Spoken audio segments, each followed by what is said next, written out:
You have got to be kidding me, I said, staring at the holographic display floating above the command table. This is the species we are supposed to conquer? They barely have interplanetary travel. Fleet Commander Tarak gave me what I have come to recognize as the Vexillian equivalent of an eye roll. The subtle ripple of his facial ridges conveyed utter disdain. That's precisely why the High Command selected them, Lieutenant Mira, he said, his three-fingered hand waving dismissively through the projection of the blue-green planet. The Terrans are perfect for a training exercise, advanced enough to put up a fight, primitive enough that we won't suffer significant casualties. I wasn't convinced. Something about the intelligence briefing made my stomachs churn. Yes, stomachs, plural. We Vexillians evolved with a dual digestive system that comes in handy during long deployments. Right now, both were doing somersaults. With all due respect, Commander, I have been studying their communications. These humans are unpredictable. Tarak laughed, a harsh, barking sound that made several junior officers flinch. Unpredictable? They are barely more than clever primates. Their military technology is laughably outdated compared to ours. No energy weapons, no gravity manipulation, no faster-than-light capabilities. It's just basic projectile weapons and primitive nuclear devices. The briefing room fell silent as Tarak expanded the hologram, highlighting the human military installations scattered across the planet's surface. The operation is simple, he continued.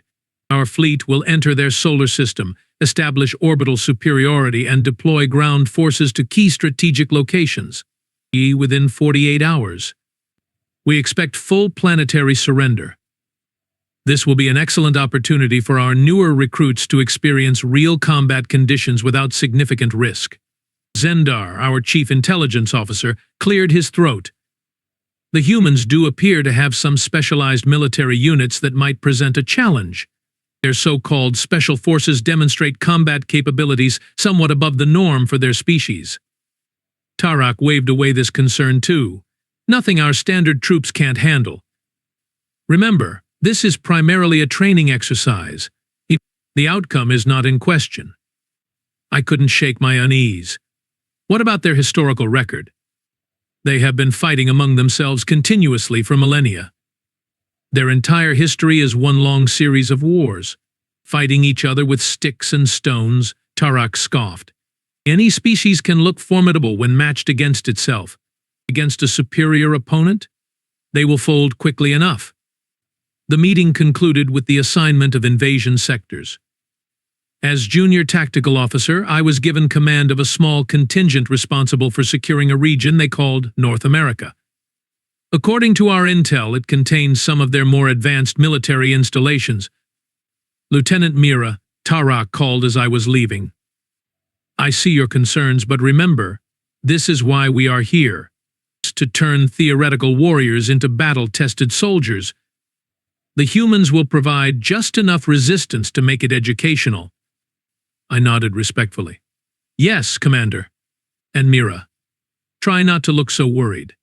It makes the troops nervous. I forced my face ridges into what I hoped was a confident expression and headed to my quarters to prepare for the invasion. 3 solar cycles later, our fleet emerged from hyperspace at the edge of the Terran solar system. 20 warships, each carrying thousands of Vexillian troops, plus support craft and planetary bombardment platforms. Enough firepower to reduce their major cities to ash, though that wasn't the plan. You can't train troops on a dead world. Stealth systems engaged, reported Navigation Officer Pell. We are approaching the outer defense perimeter undetected. Any signs they have noticed our arrival? I asked, being negative. Their primitive scanning technology can't detect our ships at this distance. I nodded, watching the tactical display as we glided past the gas giants of their outer system. The humans had established small mining colonies on several moons, but nothing substantial. Their technological development was focused inward, on their homeworld. Preparing for orbital insertion, Pell announced. ETAT to Earth atmosphere, 6 hours. The bridge crew worked efficiently, making minor course corrections as we approached our target. I used the time to review my invasion plan one last time.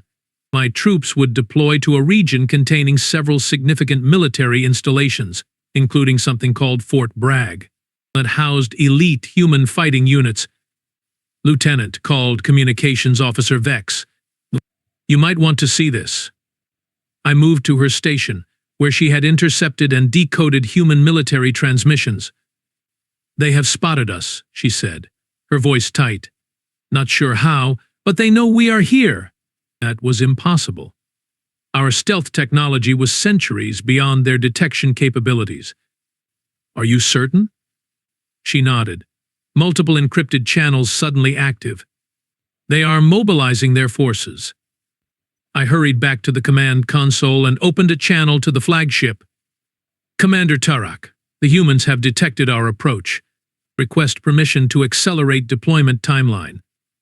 There was a pause before his response came through. Impossible. Their technology is insufficient. Nevertheless, sir, they are mobilizing.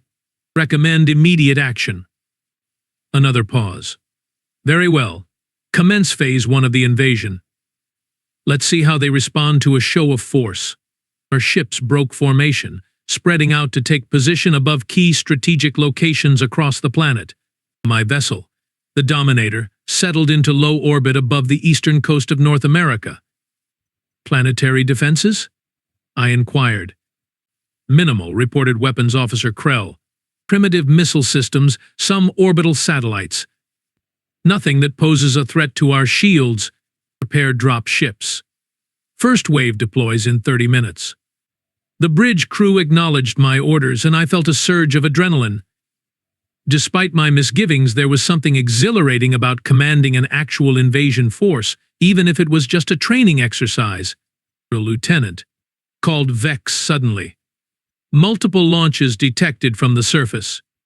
Defense missiles? I asked, unconcerned. No, they appear to be, her voice faltered. Drop pods. They are launching their own drop pods, hundreds of them. I blinked in confusion. That's not possible. Our intelligence indicated they have no orbital drop capability. The tactical display updated, showing swarms of small objects rising from the planet's surface, accelerating toward our fleet. Incoming transmission, Vex reported. Information from the humans. Put it through. The communication screen flickered to life, showing a human face. Male by their dimorphic standards, with short-cropped hair and a weathered expression. Detention alien vessels, he said, his voice steady and confident. This is General Frank Harrison of the Earth Defense Force. You are in violation of sovereign Earth space. You have 60 seconds to withdraw or face immediate military response. I stared at the screen in disbelief. Earth Defense Force? Our intelligence had no record of such an organization. Scan those pods, I ordered. What are we dealing with? Krell worked his console frantically. They are manned. Each pod contains a single human soldier, heavily armored. Armed with, I can't identify all the weapons systems. Impossible, I muttered. They don't have this technology. The human pods have changed course, Vex reported, her voice rising. They are targeting our ships directly. Raise shields to maximum, I ordered. Prepare point defense systems. But it was too late. The first wave of human drop pods slammed into our hull, magnetic clamps securing them to the exterior of our ship. Alarms blared across the bridge. A hull breach in sectors 7 through 12, shouted the damage control officer. They are cutting through. Security teams to all breach points. I commanded, drawing my sidearm. How many hostiles? Sensors show 53 human soldiers have breached our hull. They are moving through the ship in tactical formations. I activated the ship-wide communication system. All personnel, battle stations. Rappel borders. This is not a drill. The sound of weapons fire echoed through the corridors. Our internal security feed showed armored human soldiers moving with practiced precision through our ship. They were fast, coordinated, and lethal. Lieutenant, Vex called, her voice trembling. Fleet-wide distress signals. Every ship in the fleet is reporting the same thing: human boarding parties. This couldn't be happening. These humans were supposed to be primitive, easy targets for our training exercise. Instead, they were boarding our advanced warships with technology we didn't know they possessed. Status of the human boarders? I demanded. They have taken the engine room, reported Security Chief Drav over the comm. Engineering staff are either dead or captured. They are moving toward the bridge. I turned to the bridge crew. Seal all access points. Prepare for.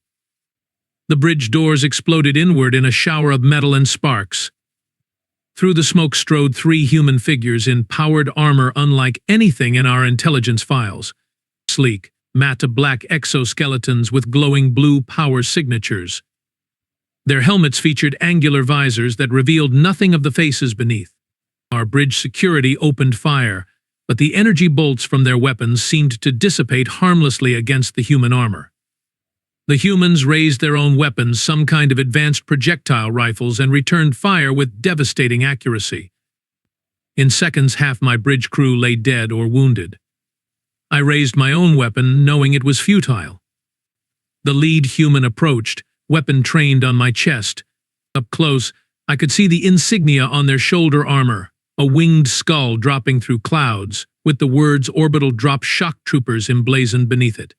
Secure the command deck, the human ordered, voice slightly mechanized through their helmet speakers. Prisoners in the holding bay. Captain wants this ship intact. Captain? I found myself asking, despite the situation.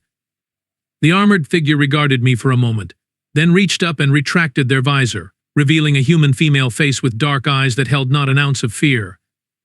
Captain Eliza Reeves, 7th Orbital Drop Regiment, she said with a slight curl of her lips that I would later learn humans call a smirk. Welcome to Earth, aliens. Sorry about the rude reception, but we don't take kindly to uninvited guests. I stared at her in shock. How? Your species doesn't have this technology. Our intelligence. Your intelligence sucks, she interrupted. You are not the first aliens to think Earth would be an easy conquest. Let's just say we have been preparing. Another human approached, this one keeping his visor down.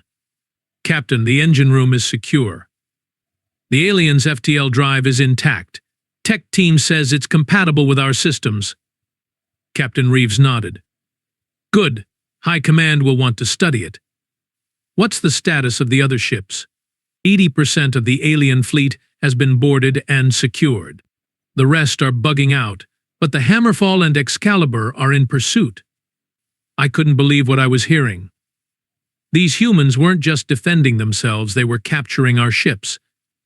Our advanced, supposedly superior warships.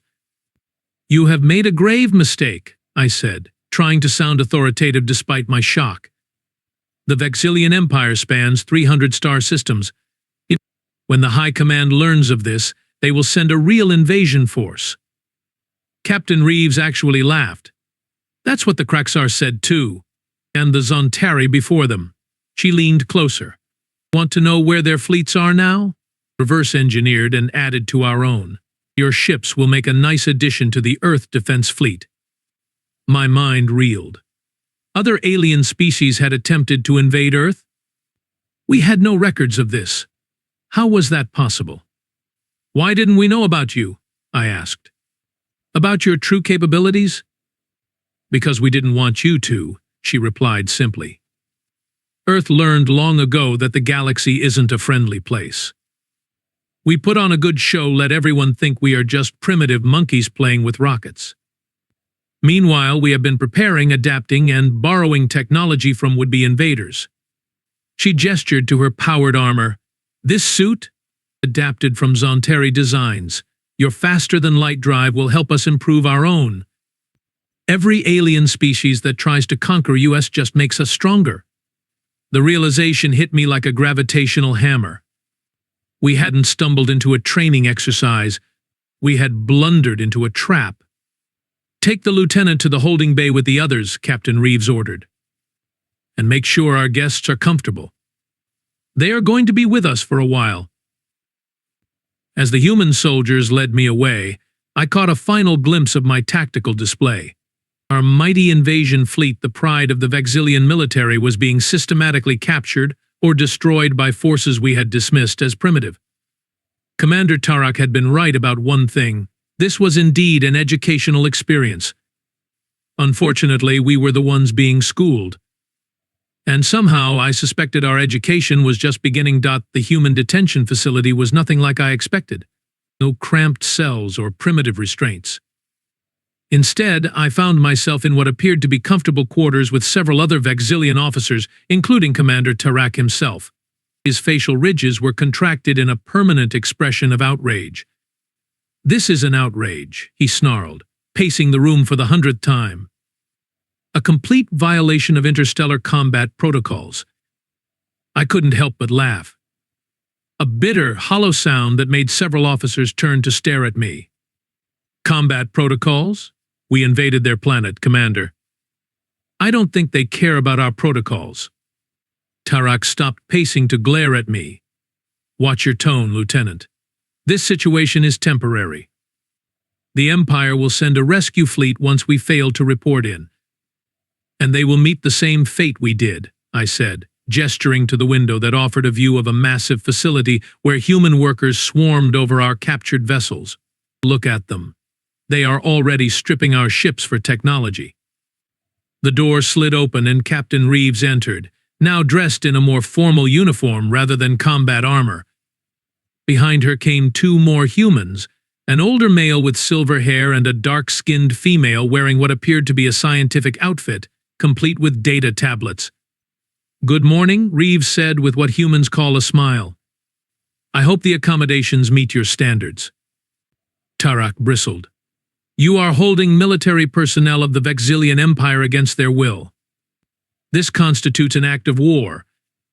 The older human stepped forward. "Funny. That's exactly what we were thinking when your fleet entered our solar system." He nodded to me. "General Harlan Porter, Earth Defense Force. This is Dr. Nadia Patel, our Xenotechnology Division head." Dr. Patel studied us with undisguised curiosity. Fascinating physiological structure, dual cardiovascular system, reinforced exoskeleton at key points, evolution on a high-gravity world perhaps? 1.3 times Earth standard, I confirmed before I could stop myself. Tarak shot me a warning glance. "We are not here to satisfy your scientific curiosity," he snapped. "We demand to speak with your planetary leadership about terms for our release." Captain Reeves exchanged an amused look with General Porter. "Terms? I don't think you understand your position, Commander. You are not prisoners of war. You are educational resources." "What does that mean?" I asked, my stomach's clenching. "It means," said Dr. Patel, "that you are going to help us understand your technology, voluntarily or otherwise." Tarak drew himself up to his full height, nearly 7 feet tall. "Vexillian soldiers are trained to resist all forms of interrogation. We will reveal nothing." General Porter sighed. Always the same speech. The Zonteri Admiral said almost the exact same thing. He gestured to Captain Reeves. "Show them." She activated a wall display, bringing up imagery that made my blood run cold. Vexillian ships, not from our fleet, but older models, integrated into what was clearly a human battle group. The vessels had been modified, repainted with Earth Defense Force insignias, but they were unmistakably our technology. "This can't be," breathed Tarak. "We have no record of previous contact with Earth." "Of course you don't," said Dr. Patel, tapping at her tablet. "We make sure of that. Memory wipes for the crews we return, and we keep enough to ensure your empire thinks their missing ships were lost to natural phenomena or pirate activity." "Return?" I seized on the word. "You send captives back?" Captain Reeves nodded. "Most of them. Once we have learned what we need and adjusted their memories appropriately. We are not monsters, Lieutenant, just survivors in a universe that keeps sending uninvited guests to our doorstep." General Porter moved to the window, gesturing to the facility beyond. "For 300 years, Earth has been visited by various alien species. Some peaceful, many not. We quickly realized we were technologically outmatched, but we had one advantage. What advantage? I asked, despite myself. He turned, his weathered face serious. You all underestimate us. Every single time. You see our public technology, our civilian infrastructure, and assume that's all we have. You never consider we might be hiding our true capabilities. Dr. Patel continued. After the first invasion attempt in 2089, the Kraxar, nasty bunch with a thing for oceanic resources, we developed a policy. Present a vulnerable front to the galaxy while building our defenses in secret. The Orbital dropped shock troopers, I said, pieces falling into place. They are not just a military unit. They are your first response to alien incursions. Captain Reeves smiled. Smart one, aren't you? Yes, the ODST program was specifically created to counter technologically superior invaders, board their ships before they can deploy ground forces, capture rather than destroy when possible, and add their technology to our own. And now, said General Porter, you will help us understand your latest advancements. Your neural shielding technology, for instance, is quite impressive. Dr. Patel is particularly interested in studying it. Tarak lunged forward suddenly, only to be stopped by an invisible barrier between us and the humans. You will get nothing from us. When the Empire discovers what you have done. They won't, interrupted Dr. Patel calmly. Because we are going to send most of you back with adjusted memories, just like all the others. You will report that your training exercise was a failure due to an unexpected solar flare that damaged your fleet. Very tragic. Some ships lost, some crew casualties, but nothing to suggest Earth is anything but a primitive planet not worth the Empire's time. I stared at her in shock. You have done this before. Multiple times. 17 major incursion attempts in the last century alone, confirmed General Porter. Each one has contributed significantly to our technological development. Captain Reeves checked her wrist device. General, the Council is assembling. They will want your report on the new acquisitions. He nodded. We will continue this conversation later. In the meantime, I suggest you all cooperate with Dr. Patel's team. Those who help us voluntarily receive preferential treatment during their stay. As they turned to leave, I called out, wait. You said most of us will be returned. What about the rest? Captain Reeves paused at the door. Some individuals always prove more valuable in other capacities. Those with specialized knowledge, technical expertise, or, she looked directly at me, unusually adaptable mindsets. After they left, Tarak rounded on me. You have said too much already, Lieutenant. Remember your oath to the Empire. I barely heard him. My mind was racing, processing implications. Commander, don't you see? This changes everything we thought we knew about this sector. Earth isn't an isolated, primitive world. It's a technological scavenger, hiding in plain sight. It doesn't matter, he insisted. Our duty remains the same. Resist. Reveal nothing. Wait for rescue. There won't be a rescue, I said quietly, because no one will know we need rescuing. 3 days later, I was separated from the other officers and moved to a different facility. Unlike the detention center, this place resembled a research installation with laboratories and what appeared to be testing ranges for various technologies. Dr. Patel met me in what looked like a comfortable meeting room with large windows overlooking a lush, green landscape. Welcome to the Advanced Technologies Integration Facility, she said, gesturing for me to sit, or a TIF, as we call it. This is where we study and adapt off-world technology for Earth's defense. Why am I here? I asked, though I suspected the answer. Your file indicates you are a tactical systems specialist with cross-training in xenobiology. More importantly, your behavior suggests an open mind compared to your compatriots. She slid a tablet across the table. We'd like to offer you a position here. I stared at the tablet, which displayed what appeared to be an employment contract. You want me to work for you? Against my own people? not against them, she corrected. We have no interest in attacking the Vexillian Empire. Our policy is strictly defensive. But yes, we want you to work with us, applying your knowledge to help us integrate your technology with ours. And if I refuse? Then you will receive the same memory adjustment as the others and be returned to your people with no recollection of Earth's true nature. She leaned forward. But before you decide, there's something you should see. Dr. Patel led me through the facility to a large hangar bay. Inside was a ship unlike anything I'd ever seen, clearly a hybrid of technologies from multiple species, including some I recognized as Vexillian. This is the Prometheus, she said with evident pride. Our first true deep space exploration vessel, incorporating technologies from 7 different species. She can outrun a Zontari cruiser, outgun a Kraxar battleship, and her stealth systems make her virtually undetectable to any known scanning technology. Why show me this? I asked, genuinely confused. Because you need to understand what we are doing here. We are not just defending Earth. We are preparing to take our place in the galactic community. She gestured to a group of beings working on a section of the ship. Look closer. I squinted, then felt my facial ridges contract in shock.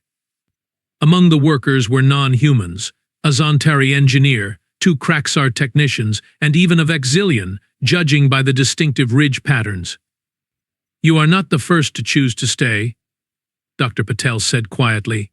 Some see the value in what we are building here, a collaborative approach to space exploration and defense. Those are defectors? I asked, struggling to process what I was seeing. We prefer immigrants, came a familiar voice behind me. I turned to see Captain Reeves approaching, or expatriates if you want to be fancy about it. Why would they betray their people? I demanded. The Vexillian technician had noticed us, and was now approaching. As he got closer, I recognized him with a jolt of surprise. Chief Engineer Morden? I gasped. You were reported lost 3 cycles ago. Your ship disappeared in the Cygnus sector. Lieutenant Mira, he greeted me with a respectful ridge flutter. No, we weren't lost. We were captured after attempting to claim a supposedly uninhabited world that turned out to be an Earth colony. And you chose to stay? To help them? He shrugged, a gesture he'd clearly picked up from the humans. At first I stayed because I had no choice. Then I stayed because I was curious. Now? He gestured to the ship. I stay because this is the most interesting engineering challenge I have ever encountered. Integrating technologies from multiple species that evolved along completely different technological paths. It's revolutionary. Captain Reeves stepped forward. Earth has been forced into this position, Lieutenant. We didn't ask to become the galaxy's favorite invasion target. But instead of becoming bitter or aggressive, we have tried to turn it into an opportunity. Not just for technological advancement, but for cultural exchange. Cultural exchange at gunpoint, I noted dryly. Fair point, she conceded. Our first meetings tend to be confrontational, hard to avoid when you keep showing up with invasion fleets. But what we do after matters. Those who work with us are treated as equals. Eventually, they become part of our community. Dr. Patel touched my arm gently. We are offering you a chance to be part of something unprecedented, Lieutenant. A multi-species initiative to create technologies beyond what any single civilization could develop alone. I looked from her to Morden, to the magnificent hybrid ship. How many have accepted this offer? About 3% of captured personnel, said Captain Reeves. Quality over quantity. We only approach those who show potential for adaptation. And the rest. Return home with adjusted memories, as I explained. Your Commander Tarek, for instance, will lead the survivors back with a convincing tale of a failed mission. The Empire will write it off as an unfortunate loss and, crucially, continue to underestimate Earth. I considered my options. Return to the Empire with false memories, never knowing what really happened, or stay here, effectively betraying my people, but gaining access to technologies and knowledge beyond anything the Empire possessed. I need time to think, I said finally. Captain Reeves nodded. Of course. Take all the time you need. She handed me a communication device. When you are ready to talk, just press this. That night I stood at the window of my quarters looking up at the stars. Somewhere out there was the Vexillian Empire, continuing its expansion, unaware that one of the worlds they had dismissed as primitive was actually a technological melting pot that had repeatedly outmaneuvered them. A door chimed, and Morden entered at my acknowledgement. Still conflicted, he asked, settling into a chair designed to accommodate Vexillian physiology. Wouldn't you be? I countered. This is treason. He made a dismissive gesture. Treason against what? An empire that sends its soldiers on training exercises against supposedly helpless species, that treats other civilizations as nothing more than targets for military practice? I couldn't argue with that. Our invasion had been callous, arrogant, and ultimately foolish. What's it like? I asked instead. Working with them. Challenging. Frustrating. Exhilarating. He leaned forward. Humans are unusual. They have this remarkable ability to adapt and integrate ideas from disparate sources. They don't think linearly like we do. They make intuitive leaps that sometimes border on the absurd, yet often lead to breakthrough innovations. And they trust you? After you tried to invade them? He laughed. Trust is earned here, not given. But yes, eventually. They are surprisingly forgiving once they determine you are not a threat. He paused. There's something else you should know, something that helped me decide. What? The Empire isn't the only expansionist power out there. There are others far more aggressive than the Vexillians. The humans call them the Harvesters. They don't invade worlds to claim territory or resources. They consume them, strip mining planets down to the mantle for raw materials. I frowned. I have never heard of these Harvesters, because they operate beyond the Empire's current reach. But they are moving this way. His expression grew serious. The humans and their allies are preparing for them. That ship you saw? It's not just for exploration. It's a prototype for what they hope will become a multi-species defense fleet. This was larger than I had imagined. Not just Earth defending itself against opportunistic invaders, but potentially protecting this entire sector against a greater threat. Why are you telling me this? I asked. Because you need to understand what's at stake. This isn't just about your loyalty to the Empire versus a comfortable life here. It's about being part of something that could save countless lives across multiple species. I considered his words carefully. I will need proof of these Harvesters. They will show you.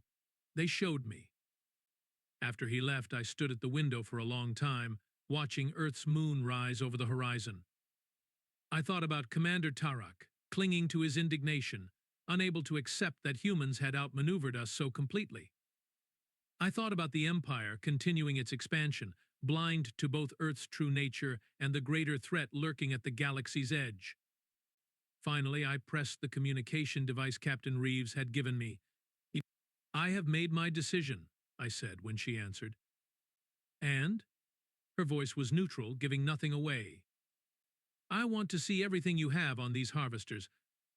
Then we will talk about my future. I could hear the smile in her voice. I thought you might say that.